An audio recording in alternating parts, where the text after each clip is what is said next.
Hey guys, how you doing today? I wanted to show you this beautiful plant. This is a Raindrop Peperomia. She's really pretty. I really like this plant. You can see how big some of these leaves are on here. I mean, look at that. It's all also known as a Polybatra. It's actually a pretty easy plant to take care of. I wasn't really too interested in this plant when I first got it. Well, I shouldn't say when I first got it. I wasn't too interested in it when I first seen the plant. And this was actually a cutting that Linda gave me. It was maybe, excuse me, I don't know, a couple, 2 or 3 inches tall cutting. It was rooted when she sent it to me. And anyways, I got more interested in it the more I seen it, and I seen it online, and I seen a couple other people's videos on this plant, and I thought, wow, this is a really cool plant. It really is, but never was really too interested in actually getting one. And then Linda said she got one and would send me a cutting, so, and I really like it. It really has the succulent type shaped leaves, or the succulent leaves with the heart shapes, and it's really pretty. And mine is a little dusty, like all the other plants in my house usually. I guess the plant only grows about 1 foot, so it doesn't really get very big. So probably about what the size of this plant is right now is, I'll put my hand up so you can you can tell it's already about 1 foot. So I guess supposedly sometimes if you have them in the right exact kind of light and environment and you take care of it really well, it can get up to about 2 foot.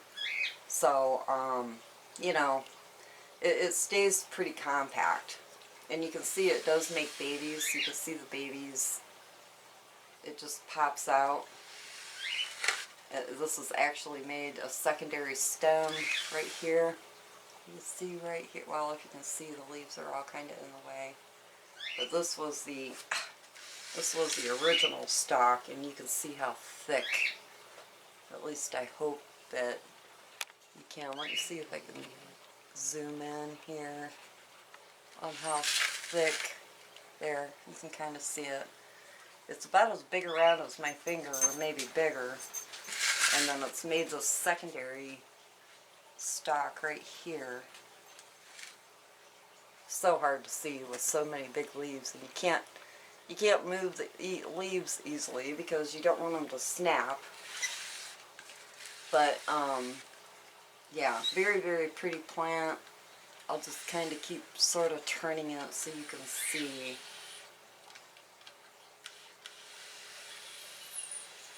It's pretty cute. It's a pretty cute little plant. And it is really easy to take care of. It actually comes from the South American region, which is your more tropical areas in like Peru and Colombia, which I was actually kind of shocked to find that out when I did my research, that it came from a tropical area.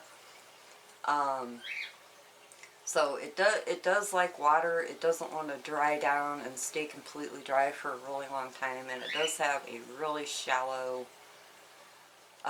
root system. The root system on this does not get massive, so even if the plant is taller, you can keep it in a smaller pot, and it can stay in that pot for a couple, 2 or 3 years, unless your soil starts getting bad, like hard, and it leaches all the nutrients out of it. But if you're feeding it, it should be, it should be fine. You could probably top some of the soil, put fresh soil on top, and then continue feeding it. I feed mine worm castings, and it gets fish fertilizer. So, pretty easy to take care of in that way. And these plants actually do flower. I will try to put a, well, not try, but I will put a picture of the flowers of this plant. I'll insert it in here.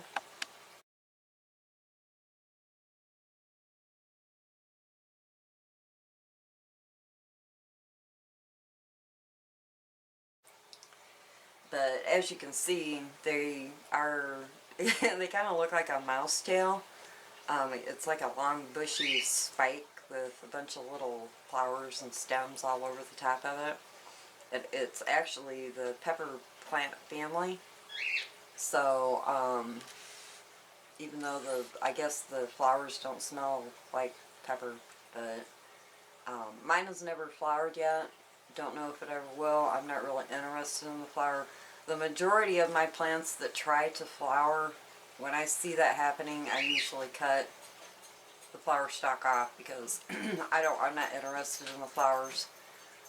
That's what I grow my orchids for and have flowers out in my garden, and they're not really a lot to talk about, so I don't really see the purpose in letting stuff like that flower, but that's up to you. That's your own personal, you know, thing. But you do want to make sure, if you do let them flower, you want to make sure that you remove that flower after it fades, because it can cause issues like rot and fungus, like if it lays down. You can tell this plant needs water right now. See how the leaves are cupping up here on the top? And the bottom leaves are kind of okay, but it does need water, and I'm going to water it today. But,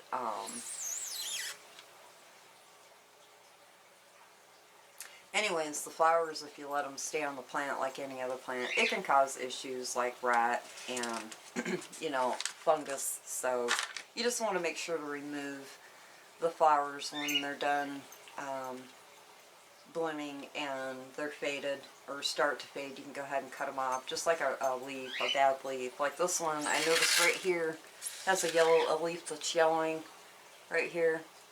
I don't know if you guys can see that. But I'm going to let it yellow down just a hair more, and then I'll cut it off, because the plant sucks up the nutrients out of the green leaf into the plant. So I go ahead and let mine do that. But as far as light, it likes really bright light. I keep those in a south window. I do have shears over that window because it is a true south. I don't have trees or big bushes or anything like that blocking my south window here in my plant room, so I keep my shears pulled, you know, because it will burn, and it'll start getting dark spots on it, and you know, you don't want that to happen to your plant. But it said on the internet that it likes the cool and humid conditions. So, but it can also tolerate heat. So, you know, if you want to take it outside and you have really, really hot, humid summers like I do, you just want to make sure to keep it covered, under cover, so it's not getting tons and tons of rain pounding down on it all the time, because you do want this plant to dry out a little bit before you water it again. It has very succulent leaves, it's got thick stems, and it does hold water, but it also has a very shallow root system. So, like, say, you know, if I unpotted this right now, I would probably find that the root systems are only about down half into this terracotta pot. So if you're letting this plant dry all the way down, it's probably already gone 2 to 3 to 4 days without water, because you've let the plant dry all the way down. So I usually let mine in the terracotta pot, let it dry halfway down, and which is, in my environment, every 3 or 4 days, you know, I do have to water her again. So, but in a plastic pot, it may go a little longer, 5-6 days. I don't know. You just have to kind of figure that out. If you stick your finger down into the soil and it comes up dry, like right now, I know mine is very dry, and you come up and your finger's clean, you know, and it's not wet, you need to water her. You don't want to let this plant go too long without water. It can take it a couple times, but you know, you don't want to go crazy and just like never water it. And you don't want to overwater it. Clay pots are best for any kind of a succulent plant, so try to put it in a clay pot with really well-drained soil. I use a 50% soil, 50% perlite mix in all my pots, plants, so that's what I stick with. Now with my succulents, I use a little more perlite with more succulent or my cactus type plants, so maybe, you know, 3/4 perlite to less soil, somewhere around in there. I don't know, I just eyeball it, but if you're underwatering it, you'll see rotting, wilted and dry wrinkle leaves, and they'll get crispy. Like you can tell right now, mine needs to be watered because it's cupping. It's starting to fold in on itself, so she needs water. And this is, I should have watered this plant yesterday, but I didn't, and that is shame on me. But if you keep underwatering it, you will end up with like a wilted, dryish looking leaves. They'll get wrinkly and crispy looking. But you can tell with my plant, you know, all of my leaves are in good shape. There's no brown spots. There's no wilting. Right now there's just cupping going on, which the plant is telling me, hey, I need, you know, I need some water. Look at me. Plus these are newer leaves too, and they kind of sort of do that. Oh, look at here. This is stuck under this leaf. Oh geez, and that actually looks like a flower, and I hope that it's not, because I'll cut it off. I want the plant to grow and the roots to grow. I really don't care about flowering, so that's just my opinion. But anyways, and as far as if you are overwatering it, you're going to have rotting stalks. The stalks will start to rot down at the bottom. You'll have a lot of yellowing leaves and wilting. They'll just droop over and usually have like a yellow cast to it. It looks a little bit different than underwatering issues. So if you're overwatering it, and you know you're overwatering it, you're killing the roots, which is affecting the stalk and the stem and the plant leaves. So you may want to, if you think you've accidentally overwatered it and your plant starts acting funny, pull her out of her pot and pull as much soil off as you can, and just like set it in a shallow container or something for a few days. Let those roots dry out, and then look at your roots really good, and if you have any rotting going on, cut those off and let it sit out another couple days, and then repot it into a fresh pot with fresh soil, and then really watch your watering.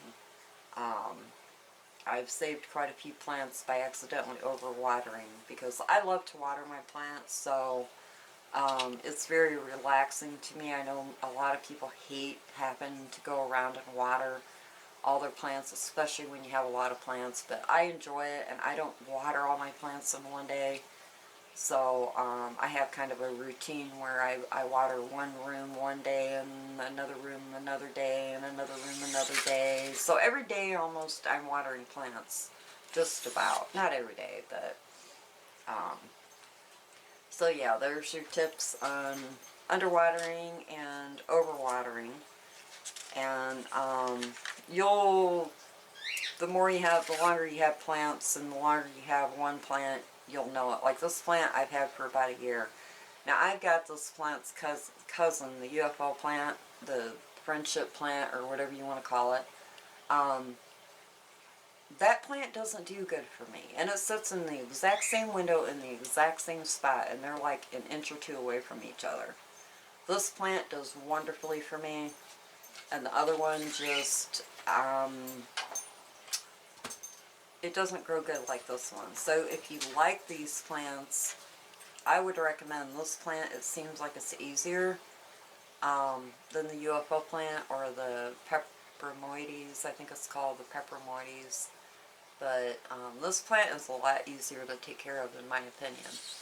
So, and like I said, I fertilize this plant with worm castings, and it gets a little bit of fish fertilizer. I really don't fertilize this plant like I do my other plants, because it really does not need a whole lot of fertilizer.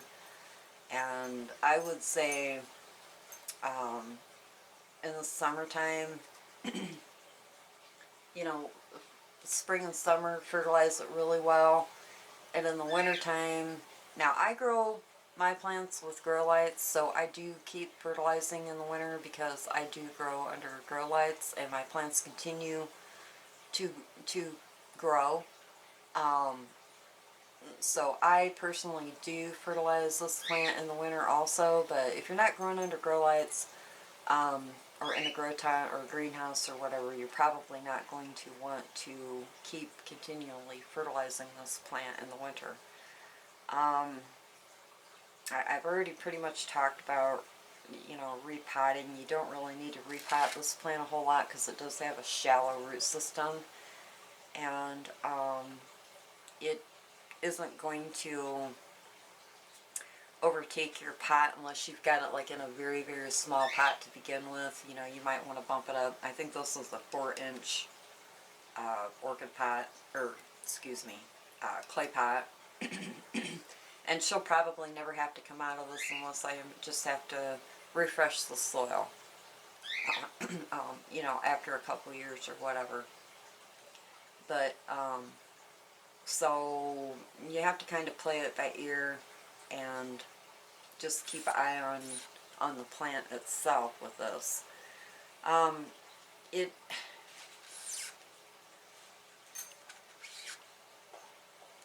I already talked about the soil. You know, you want to do about a 50-50, a nice airy soil.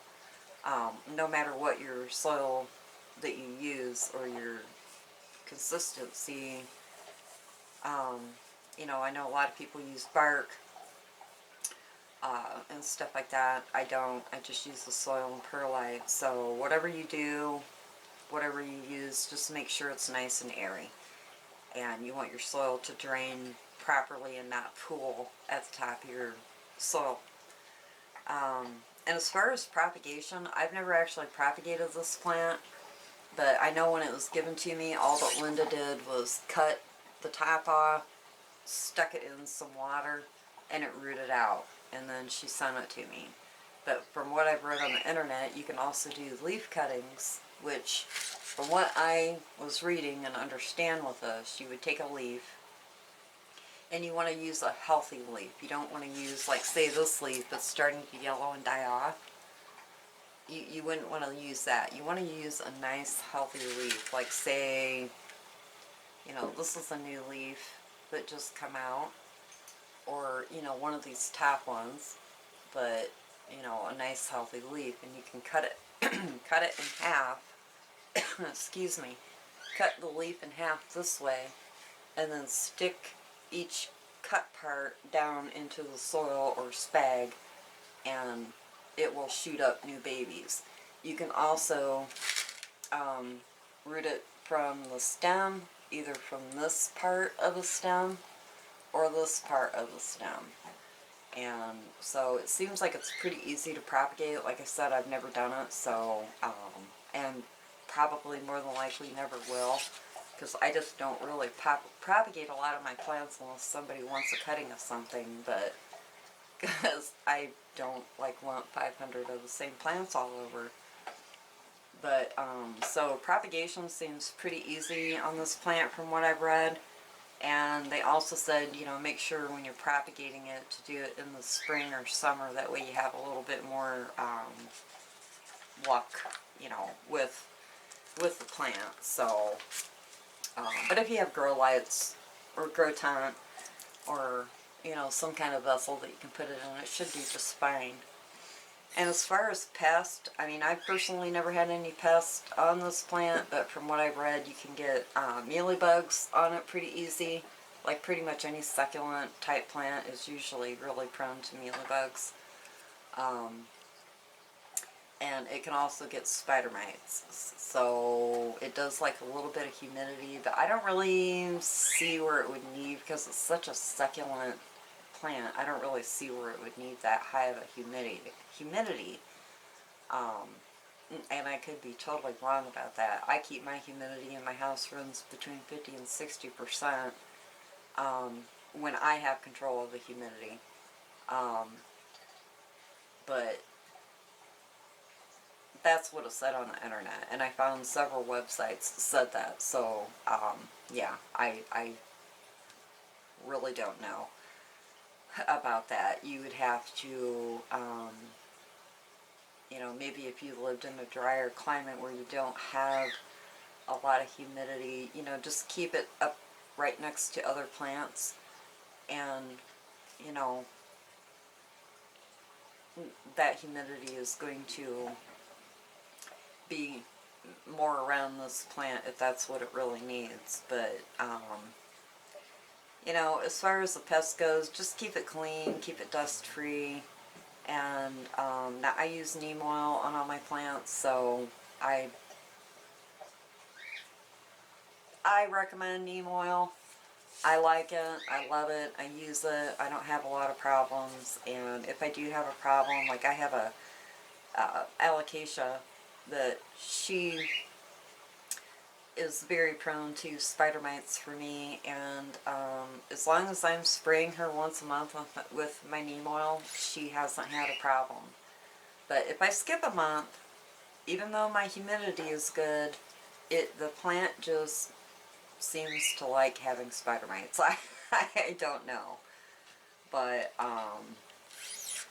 and I guess the other thing with this plant is obviously, if you are overwatering this plant, it can have rat and fungal issues from overwatering, and probably too much humidity also. I'm not sure, because like I said, I've never had that issue, so I can't tell you from experience about those issues. But if you're using neem oil, the neem oil, I've used it on a couple of plants that I've had fungal issues with, and the neem oil works great.